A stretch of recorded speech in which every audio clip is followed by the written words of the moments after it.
Selamat datang kembali di Lensa Dunia, wadah bagi Anda yang haus akan misteri dan keajaiban yang tersembunyi di balik tirai alam semesta. Sebelum kita menyelami kengerian biologi yang akan mengubah cara Anda melihat dunia mikro, pastikan Anda telah menekan tombol subscribe agar tidak ketinggalan ekspedisi pengetahuan kami selanjutnya. Hari ini, kita tidak sedang berbicara tentang fiksi ilmiah atau film horor Hollywood. Kita akan membahas sebuah realitas kelam yang terjadi tepat di bawah kaki kita, di dedaunan lembab hutan Eropa dan Amerika Utara. Ini adalah kisah tentang zombie di dunia nyata, sebuah tragedi evolusioner di mana seekor siput darat yang tak berdaya dipaksa menyerahkan kesadarannya, tubuhnya, dan takdir hidupnya kepada manipulator ulung yang mengerikan, parasit Leucochloridium. Bersiaplah, karena kebenaran seringkali lebih mengerikan daripada imajinasi.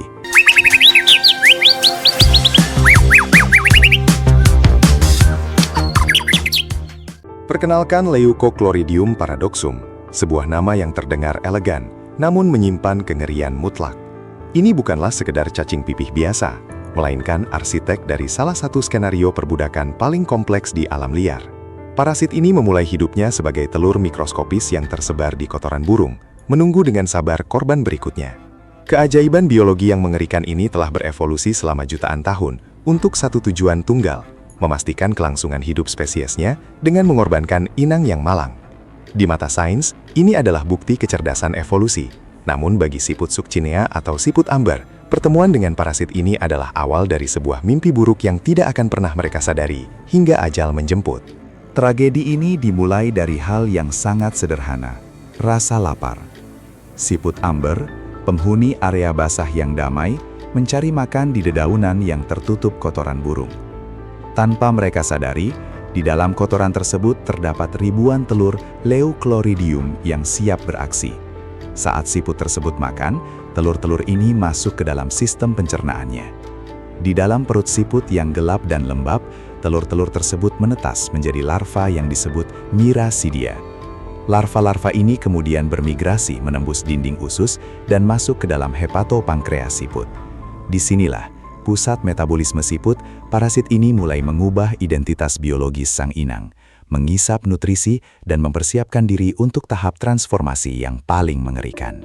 Setelah menetap, larva tersebut tumbuh menjadi massa jaringan yang bercabang yang disebut sporosis.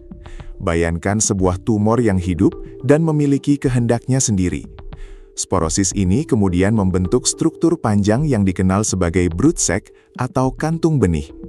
Kantung-kantung ini tidak hanya diam, mereka tumbuh dan memanjang, merambat melewati tubuh siput menuju satu tujuan utama, tangkai mata atau tentakel siput. Di dalam satu kantung benih, terdapat ratusan larva parasit yang berdenyut-denyut. Pada tahap ini, siput masih terlihat normal dari luar, namun di dalam kepalanya, struktur tubuhnya mulai dipenuhi oleh massa asing yang akan mengubah cara dunia melihatnya secara permanen. Inilah momen di mana sains bertemu dengan horor visual. Saat kantung benih memasuki tentakel siput, ia akan membengkak secara drastis, membuat mata siput tidak lagi berfungsi sebagai organ sensorik. Kantung ini mulai berdenyut dengan kecepatan 60 hingga 80 kali per menit, menampilkan pola garis-garis hijau, coklat, dan putih yang mencolok. Pola denyutan ini bukanlah sebuah ketidaksengajaan. Leucochloridium sedang meniru penampilan ulat yang gemuk dan lezat, makanan favorit burung pemangsa. Siput yang dulunya samar dan terlindungi oleh warna cangkangnya yang kecoklatan, kini berubah menjadi papan reklame neon yang berkedip di tengah hutan, meneriakkan kehadirannya kepada setiap predator yang lewat. Namun, transformasi ini tidak hanya bersifat fisik. Leucochloridium adalah ahli bedah saraf tanpa pisau. Secara normal, siput amber adalah makhluk nokturnal yang takut akan cahaya matahari dan selalu bersembunyi di bawah daun yang gelap untuk menghindari kekeringan dan predator. Tetapi, parasit ini mengubah kimia otak sang siput. Melalui manipulasi yang belum sepenuhnya dipahami ilmuwan, parasit ini memaksa siput untuk mengabaikan insting bertahan hidupnya. Sang siput yang kini menjadi zombie mulai bergerak keluar dari bayang-bayang, merangkak naik menuju puncak tanaman yang paling terbuka dan terpapar sinar matahari. Posisi paling berbahaya bagi seekor siput, namun posisi paling strategis bagi sang parasit. Bayangkan menjadi tawanan di dalam tubuh Anda sendiri. sang siput tetap hidup. Jantungnya berdetak, syarafnya merespons. Namun ia tidak lagi memegang kendali atas otot-ototnya. Parasit tersebut bertindak sebagai pilot baru, mengarahkan mesin biologis ini menuju kehancuran demi siklus hidupnya sendiri. Di atas dahan yang tinggi, siput itu berdiam diri dengan tentakel yang berdenyut hebat, menantang maut. Cahaya matahari yang biasanya dihindari, kini menjadi panggung pertunjukan bagi Leucochloridium. Sang siput telah menjadi tumbal hidup, sebuah wadah pengantar bagi parasit yang haus akan inang yang lebih besar, seekor burung.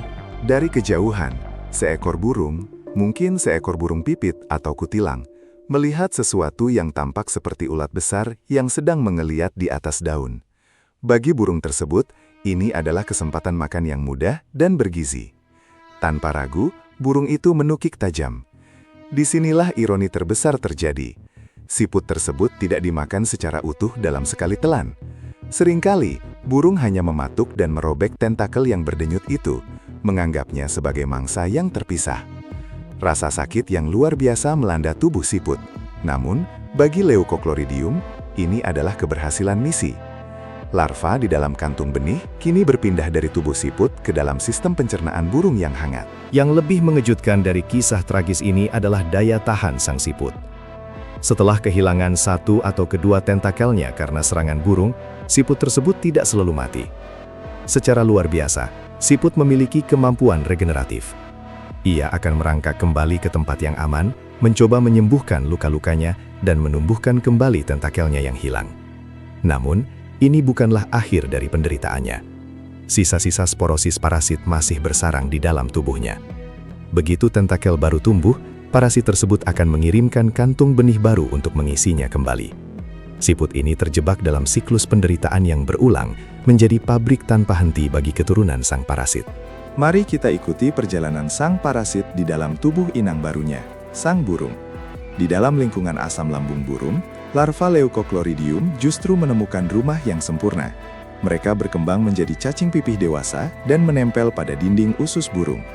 Di sini, mereka tidak lagi perlu memanipulasi perilaku. Tugas mereka hanya satu, bereproduksi. Mereka menyerap nutrisi dari makanan yang dimakan burung, tumbuh subur, dan mulai memproduksi ribuan telur baru setiap harinya. Burung tersebut, meskipun menjadi pembawa parasit, biasanya tidak menunjukkan gejala sakit yang parah, menjadikannya kendaraan transportasi udara yang sempurna bagi penyebaran parasit ke wilayah yang lebih luas. Siklus maut ini akhirnya mencapai titik puncaknya saat burung tersebut mengeluarkan kotoran.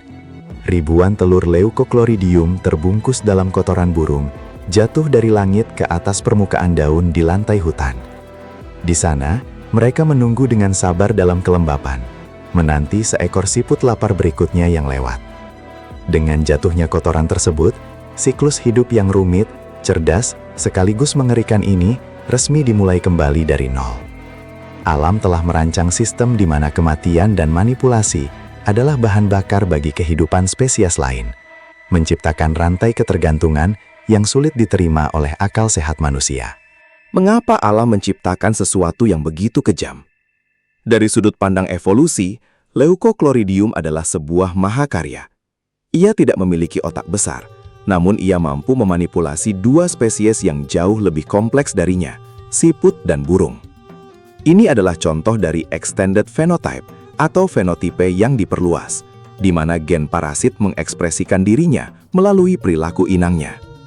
Strategi ini memastikan bahwa parasit tidak perlu mencari inang barunya. Ia hanya perlu memaksa inang lamanya untuk menyerahkan diri. Keberhasilan evolusioner ini membuktikan bahwa di alam liar moralitas tidak memiliki tempat. Yang ada hanyalah efisiensi dalam bertahan hidup. Perlu kita ketahui bahwa Leucochloridium bukanlah satu-satunya tuan tanah yang kejam di dunia mikro.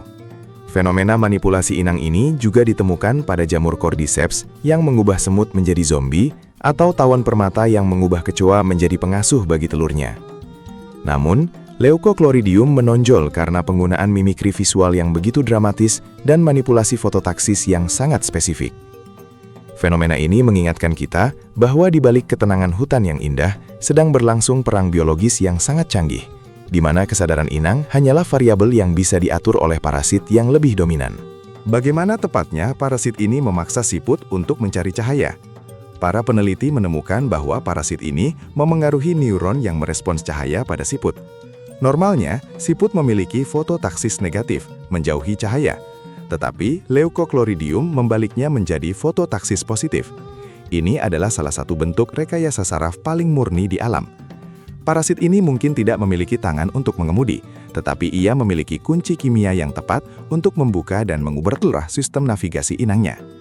Tanpa sistem ini, siklus hidup Leucochloridium akan terputus, karena burung tidak akan pernah melihat siput yang bersembunyi di kegelapan.